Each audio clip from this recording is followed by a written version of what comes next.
পারলাম না রে দিদি, আমি পারলাম না। করেনি কেউ আমার সাহায্য করেনি, সবাই শুধু দাঁড়িয়ে দাঁড়িয়ে চুপচাপ দেখলো। আর দীপুর বিয়ে অপুর সঙ্গে হয়ে গেল রে দিদি। জামাইবাবু বাধা দেননি জানিস, উল্টে সায় দিলেন বিয়েতে। আমি কতবার তোকে ফোনে ট্রাই করলাম, কিছুতেই তো তোকে ফোনে পাচ্ছিলাম না। আমাকে ক্ষমা করে দি দিদি। আচ্ছা তুই কেন ফোনটা ধরিসনি বল? তুই একটু আগে চলে আসতিস, তুই যদি ঠিক সময় মতন চলে আসতিস না, আমি ঠিক বিয়েটা আটকে দিতাম। কিছুতেই বিয়েটা হতে দিতাম না রে দিদি। তুই আমায় ক্ষমা করে দে রে দিদি, তুই আমায় ক্ষমা করে দে।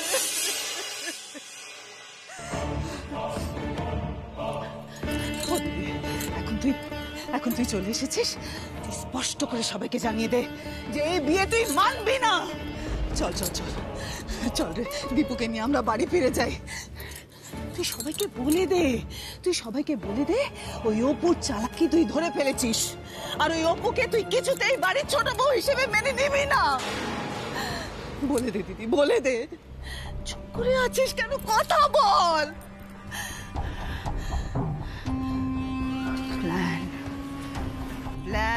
প্ল্যান সব ওই সেজ বৌমা আর ওর বাপের বাড়ির লোকজনের প্ল্যান। না না না মা, আমার বাপের বাড়ির লোকেরা কেউ কোনো প্ল্যান করেনি। আমার বাবা মা দাদারা কেউ কিচ্ছু জানতো না এই ব্যাপারে। অপু যে এরকম একটা কাণ্ড বাঁধাবে আমরা কেউ জানতাম না মা, বিশ্বাস করুন আমরা কিচ্ছু জানতাম না। চুপ, একদম চুপ। তোমার মুখ দেখে না আমার দিদির মাথা গরম হয়ে যাচ্ছে। যাও যাও এখান থেকে। দিদির মাথাটা গরম হয়ে যাচ্ছে না তুমি ইন্ধন জুগিয়ে দিদির মাথাটাকে আরো গরম করে দিচ্ছ? জ্যোতিকা, এই কাজটা করো না কিন্তু, আমি তোমায় সাবধান করে দিচ্ছি। অবলা, তুমি আমার কথা শোনো, তুমি বুদ্ধিমতী, তুমি নিশ্চয়ই বুঝবে। দেখো, আসল সত্য হচ্ছে দীপু আর অপুর বিয়েটা হয়ে গেছে, কিচ্ছু করার নেই, বিয়েটা হয়ে গেছে। এটাই দীপুর ভবিতব্য ছিল। জন্ম মৃত্যু বিয়ে তিন বিধাতা নিয়ে কথা তুমি বারবার বলো। দীপুর কপালে বউ হিসেবে অপুর নামটাই লেখা ছিল, এটা কেন মেনে নিতে পারছো না? বিয়েটা ওদের হয়ে গেছে, বললেই হলো। এখন আর বলা করার কিছু নেই। সিন ক্রিয়েট করার আগে ভুলে যেও না যে আমরা একজন অপরের বাড়িতে, অর্থাৎ দত্তবাবুদের বাড়িতে বসে আছি। তাই এখান থেকে দ্রুত চলে যেতে চাইছি। শোনো বলা, হালি শহরে কমিউনিটি হলের সঙ্গে আমার কথা হয়ে গেছে। আমি স্থির করেছি যে আজ আমরা ওই হালি শহরে কমিউনিটি হলে সবাই চলে যাব, সেখানে বাকি রাতটা কাটাবো। তারপর কাল ভোর হলে আমরা ছেলে বউকে নিয়ে বরণ করে নিয়ম মতে, শাস্ত্র মতে ঘরে দিয়ে তুলব। তুমি কি বলো অবলা? অবলা, এভাবে চুপ করে থেকো না। আমি তোমার কাছে অনুরোধ করছি, এভাবে চুপ করে থেকো না। তুমি এভাবে চুপ করে থাকলে আমার বড় ভয় করে অবলা, আমি নিতে পারি না। শোনো অবলা, তোমাকে বারবার ফোনে চেষ্টা করা হয়েছে, বারবার। তোমার বোন জ্যোতিকা তোমাকে 1000 বার ফোন করে চেষ্টা করেছে, তো ধরতে পারিনি। এখানে যেটা হয়েছে এছাড়া আর কিছু হবার ছিল না, এইটা বোঝো। আজ অপুমা না থাকলে আমাদের পরিবারের কারুর সম্মান বাঁচত না, কেউ সম্মান নিয়ে হালি শহরে ফিরে যেতে পারতাম না। আজকে অপুমা না থাকলে দীপুর সম্মান থাকতো না, দীপুর মাথাটা মাটির সঙ্গে মিশিয়ে যেত। কাল থেকে দীপু হালি শহরে ব্যঙ্গের পাত্র হতো, এটা বোঝার চেষ্টা করো। সব ওই অপুর নাটক। আমি জানি আমার দিদি কিছুতেই বিয়েটা মেনে নেবে না। ও দিদিরে যা বলার আজকে এক্ষুনি দীপুকে ডেকে বলে দে। মা, আমি এসে গেছি।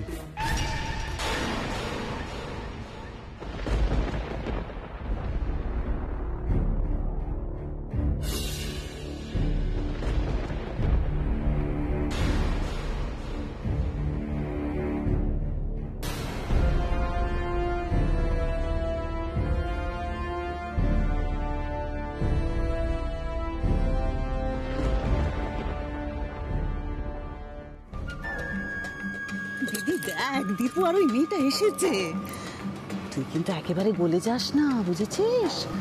তুই যদি একবার গলে গিয়ে বিয়েটা মেনে নিস তাহলে কিন্তু আমরা পনির এক কানা করিও পাবো না, বুঝেছিস?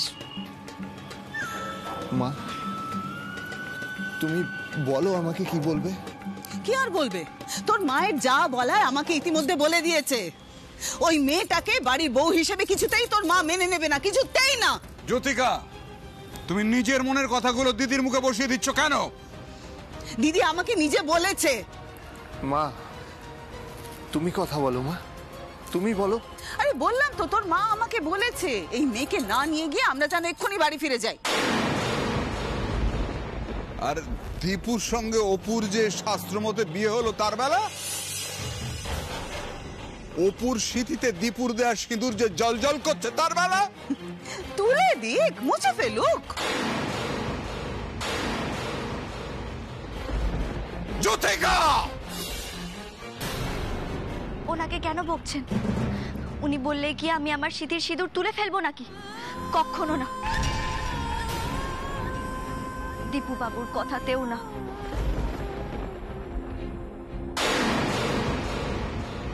এদেশের মেয়েদের স্মৃতিতে একবার সিঁদুর উঠলে সেটা তারা প্রাণ দিয়ে হলেও রক্ষা করে। চুপ, একদম চুপ। আমরা এক্ষুনি বাড়ি ফিরে যাব। বড় খোকা, মেজ খোকা, সেজ খোকা, তোরা কোথায়? এই তো বাস ডাকছো মাসুমণি। আর সব কোথায় আছে? দিদি বলেছে আমরা যেন এক্ষুনি বাড়ি ফিরে যাই। এখনই বাড়ি ফিরে যাব? ও, এখন তো সবাই খাচ্ছে, এখন না মানে এখন তো সবাই খেতে বসবে। তোর লজ্জা করছে না? তোদের সবার লজ্জা করছে না এবারের খাবার খেতে? যেই বাড়ির লোকজন আমাদের ঠকালো, যেই বাড়ির মেয়ে তোর ভাইকে ঠকিয়ে বয়ফ্রেন্ডের হাত ধরে ড্যাং ড্যাং করে চলে গেল, সেই বাড়িতে তোরা খাচ্ছিস? ভাগ্যিস ঠকিয়েছে, না হলে তো আমরা অপুকে বউ হিসেবে পেতামই না বাড়ির। চুপ! ছি ছি ছি ছি ছি! এই বাড়ির খাবার তোদের গলা দিয়ে নাপছে। কি বলছো তুই? কি দারুণ খাবার! চিকেন চাপ, মাটন বিরিয়ানি, সাথে কাবাব। চুপ কর, একদম চুপ কর, আর বাড়ি ফেরার ব্যবস্থা কর। আরে আগে খেয়ে তো নি। ও বাবা, ও হ্যাঁ হ্যাঁ, ব্যবস্থা করছি। দীপু, আর ঠায় দাঁড়িয়ে থাকিস না বাবা। তোর মাকে বল যে এই বিয়েটা তুই মানিস না। তোর মাকে বল বাবা যে এই মেয়েকে তুই ছেড়ে দিবি। তুই জানিস না দীপু, তুই জানিস না এই মেয়ের প্রথম দিন থেকে তোর দিকে নজর ছিল। গোড়ার থেকে ও তোর গলায় ঝুলতে চেয়েছিল, তুই কেন বুঝতে পারছিস না? কেন বানিয়ে বানিয়ে বলছো জ্যোতিকা? জামাই বাবু, আমার চোখকে ফাঁকি দেওয়া তো সহজ নয়, বুঝেছেন? আপনি দেখলেন না, ছলে বলে কৌশলে সুযোগ বুঝে এই মেয়েটা দীপুকে বিয়ে করেই ছাড়লো, আমাদের সংসারের চরম ক্ষতি করেই ছাড়লো। একটা লোভী মেয়ে জামাই বাবু, না হলে একটা মেয়ে নিজে থেকে কোণে সেজে বউ সেজে ড্যাং ড্যাং করে বিয়ের মণ্ডপে গিয়ে বিয়ে করতে পারে বলুন? আমাদের চরম ক্ষতি হয়ে গেল রে দিদি, আমরা ঠকে গেছি। আর সব থেকে বেশি তো আমাদের দীপুটা ঠকে গেছে রে।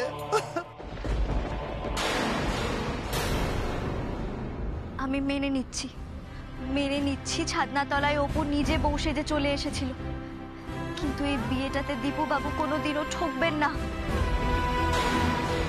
মুখার্জি বাড়িও কোনোদিন ঠকে যাবে না। জানি আন্টি 2 হয়তো আমার উপর কোনোদিনই ভরসা করবেন না, কিন্তু আন্টি 1 মানে মা আমার উপর ভরসা রাখতে পারেন। অপু, আমি কথা বলছি তো, আমি কথা বলছি।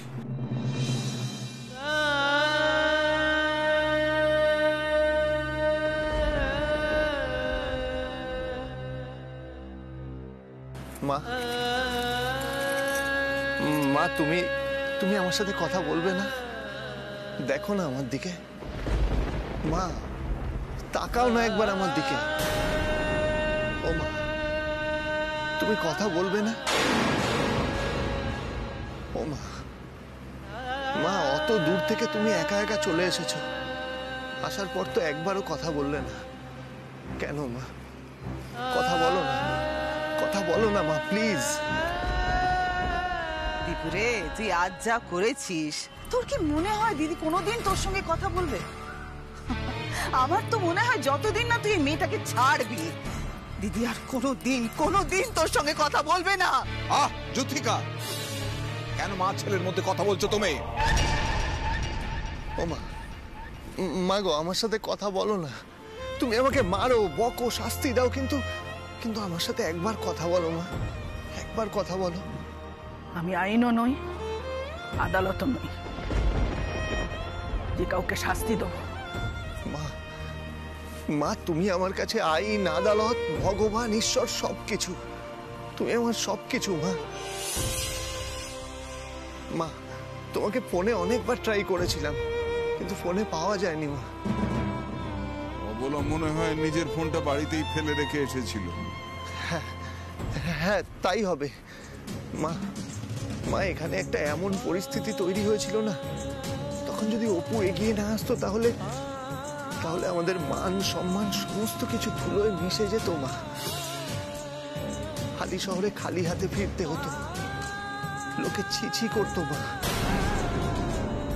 বউ পালিয়ে গেছে শুনলে তোমার আর বাবার মাথা হেট হয়ে যেত।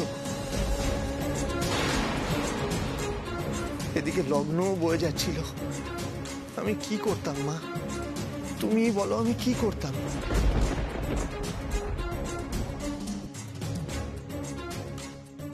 জ্যোতি, সবাইকে গিয়ে গাড়িতে উঠতে বল। সবাই মানে বাড়ির সবাইকে। আর যে ও বাড়ির কেউ নয় সে যেন গাড়িতে না ওঠে।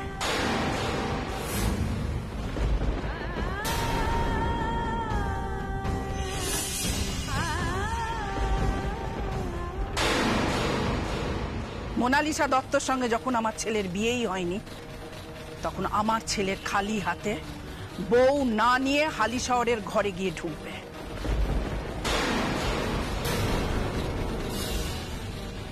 তুমি কি বলছো অবলা?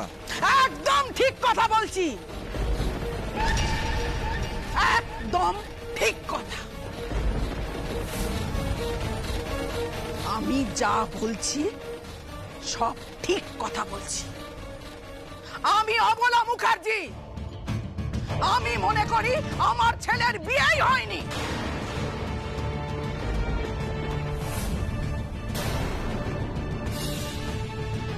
আমি এ বিয়ে মানি না।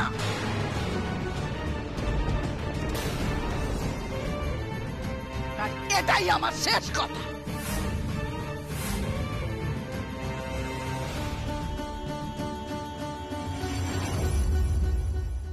এদিকে আয় বলছি, এদিকে আয়।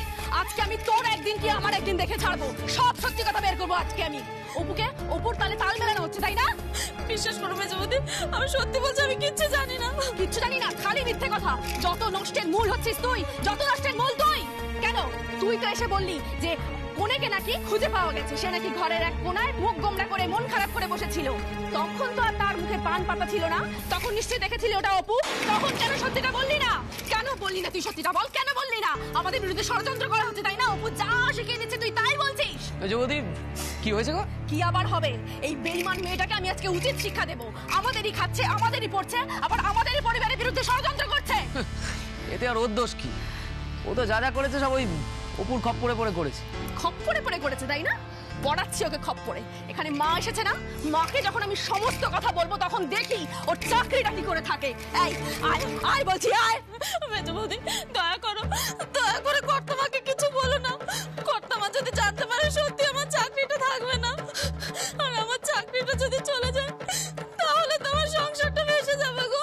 চল চল বলছি, চল। যুবতী, আমার মনে হচ্ছে কি তুমি ওর সঙ্গে এইভাবে পারবে না। একদম মিথ্যে কথা বলছি, ওকে হিড় করে মার কাছে নিয়ে। একদম ঠিক। চল চল, আয় দিকে, আয় বলছি, আয় তুই। দাঁড়ান, খুশিকে নিয়ে কোথায় যাচ্ছেন? আচ্ছা, এখন সে কৈফিয়ত তোমাকে দিতে হবে নাকি? যুবতী, এত কৈফিয়ত দেওয়ার প্রশ্ন আসছে কোত্থেকে? আমরা তো এর সাথে আমরা একটা কথাও বলবো না, মা স্ট্রিক্টলি বারণ করে দিয়েছে। এই যে বৌদি, মা আমাদের রেডি হতে বলেছে, আমাদের এক্ষুনি বেরোতে হবে। খুশির ব্যাপারটা নিয়ে আমরা বাড়িতে পরে আলোচনা করব। এটা আমাদের পারিবারিক বিষয়, কোনো বাইরের লোক যেন আমাদের ফ্যামিলি ম্যাটারে ইন্টারফেয়ার করতে না আসে। কেন শেষদা ভাই? অপু কেন কথা বলতে পারবে না? অপু কিন্তু আমাদের পরিবারের একজন। মানে এটা তুই ঠিক করে ফেললি, মানে এক মাথা সিঁদুর পরে নিলেই বুঝি আমাদের বাড়ির বউ হয়ে যাবে নাকি? না রে শেষদা ভাই, ইমোশনালিও কখনো কখনো কোনো কোনো পরিবারের অংশ হয়ে ওঠা যায়। তুই তো আবার ইমোশনালি কোনো কিছু মানিসই না, কারণ ইমোশনের কোনো ভ্যালিউ নেই তোর কাছে। তাই একদম লিগ্যাল এবং লজিক্যাল জায়গা থেকে আমি এই কথাটা বলছি। অপু কিন্তু এই মুহূর্তে লিগ্যালি এবং লজিক্যালি আমাদের এই মুখার্জি পরিবারের বউ, আমার স্ত্রী।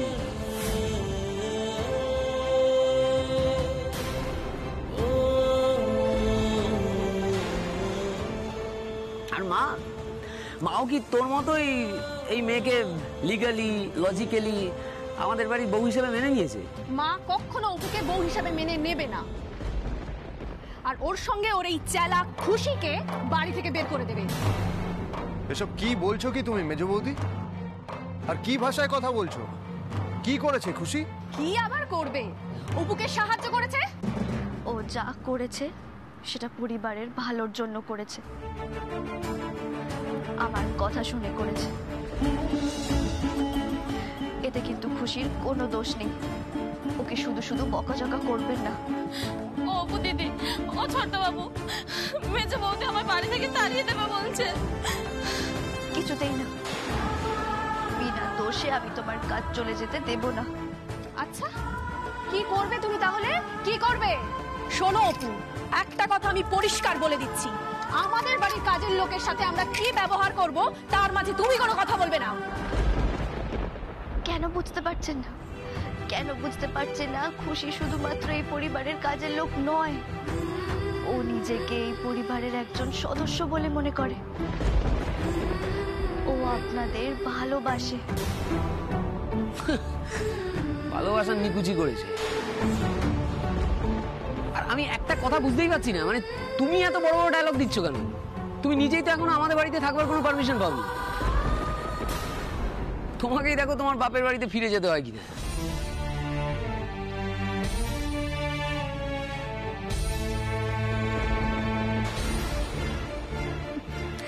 সে তো যেতেই হবে, মা তো পরিষ্কার বলে দিয়েছে এই বউকে মা কিছুতেই ঘরে তুলবে না। এই শোনো, তোমার ওই ন্যাকা ন্যাকা কোনো ট্রিক্স এখানে আর কাজ করবে না। তুমি নিজের রাস্তা দেখে নাও, যাও। বাহ শেষদা বাহ, কি সুন্দর ভাষা হয়েছে রে তোর মুখের। তাহলে কিভাবে কথা বলবো ওর সঙ্গে? তোর মতো ওই বিয়ের 1 ঘন্টা হতে না হতেই বউয়ের শেখানো বুলি, পাখির বুলির মতো করে আওড়াবো নাকি? পাখি পড়া বুলি না হয় নাই আওড়াবি, এমন কিছু বুলিও আওড়াস না যাতে তোর নিজের সম্মান রক্ষা না হয়। দীপু, একটা ফালতু কথা, একদম চুপ করে থাকবি। আমি না হয় চুপ করে গেলাম শেষদা, কিন্তু অপু তো তোর নিজের শালিকা, তোর স্ত্রীর বোন, ওর প্রতি তোর কোনো দায়িত্ব নেই?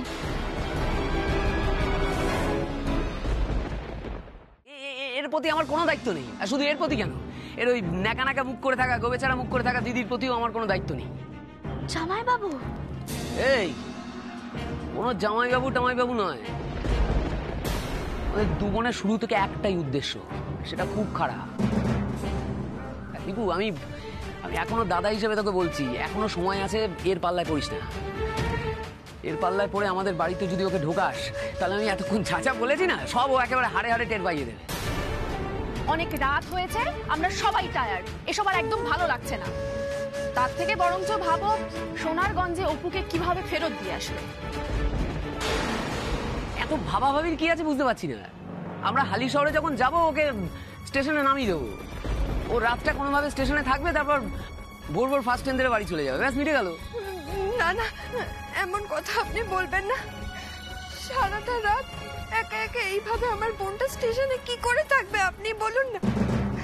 দয়া করে বলছি, দয়া করে আপনারা ওকে রাতটুকু বাড়িতে থাকতে দিন। তারপর কাল সকালে আমি কথা দিচ্ছি ভোরের আলো ফুটতে না ফুটতেই আমার বোনটা বাড়ি চলে যাবে।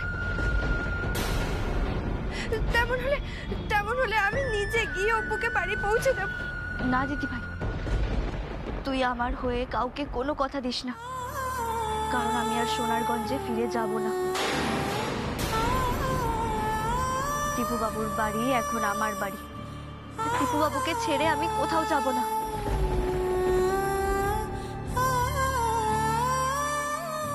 না মানে আমি যদি এখন টিপু বাবুর সাথে না যাই তাহলে তো ওনাকে খালি হাতেই হালি শহরে ফিরতে হবে। আর বিয়ে করতে এসে কেন বউ নিয়ে ফিরলো না সেই কৈফিয়ত ওখানে সবাইকে দিতে হবে। আবার সেই অপমান অসম্মান সহ্য করতে হবে। যদি এরকমই হয় তাহলে আবার এ সমস্ত করে লাভটা কি হলো? আমার প্রাণ থাকতে আমি দীপু বাবুকে কোনোদিনও অসম্মানের মুখে যেতে দেব না।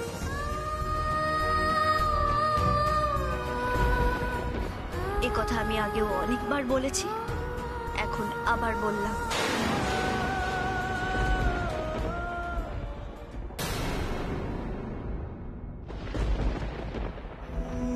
আমি কখনো ভাবতেও পারি না অপু, কোনো মেয়ে আমার মান সম্মানের কথা ভেবে এতটা ডেসপারেট হতে পারে। কেন অপু, আমার জন্য এত কেন ভাবছেন? কে হই আমি আপনার?